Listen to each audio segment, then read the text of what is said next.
आपण पाहत आहात भारतीय जनमत, आपला चॅनल।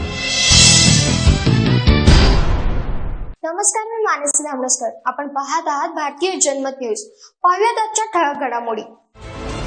केरळच्या वायनाड जिल्ह्यातील मेपड्डीमध्ये झालेल्या भूस्खलनाच्या दुर्घटनेमध्ये मृतांचा आकडा वाढला असून या घटनेत आतापर्यंत 256 जणांचा मृत्यू झाला आहे, तर 200 पेक्षा अधिक जण जखमी झाले आहेत। त्यांच्यावर रुग्णालयात उपचार सुरू असून याशिवाय 190 नागरिकही अद्यापही बेपत्ता आहेत। महत्त्वाचे म्हणजे आतापर्यंत 1000 नागरिकांना ढिगाऱ्याखालून बाहेर काढण्याची माहिती केरळचे आरोग्य मंत्री विनोद जॉर्ज यांनी दिली आहे। इंडिया टुडेने दिलेल्या वृत्तानुसार सध्या लष्कर, NDRF आणि स्थानिक प्रशासनाकडून मदत कार्य सुरू आहे। मात्र खराब हवामान आणि पावसामुळे बचाव कार्यात अडचणी निर्माण होत आहेत। याशिवाय येथील नागरिकांना जीवनावश्यक वस्तू पुरवण्यासाठी लष्कराकडून कोझिकोड येथे नियंत्रण कक्ष देखील स्थापन करण्यात आला आहे। या घटनेच्या पार्श्वभूमीवर केरळच्या मुख्यमंत्र्यांनी सर्वपक्षीय बैठक बोलावली आहे।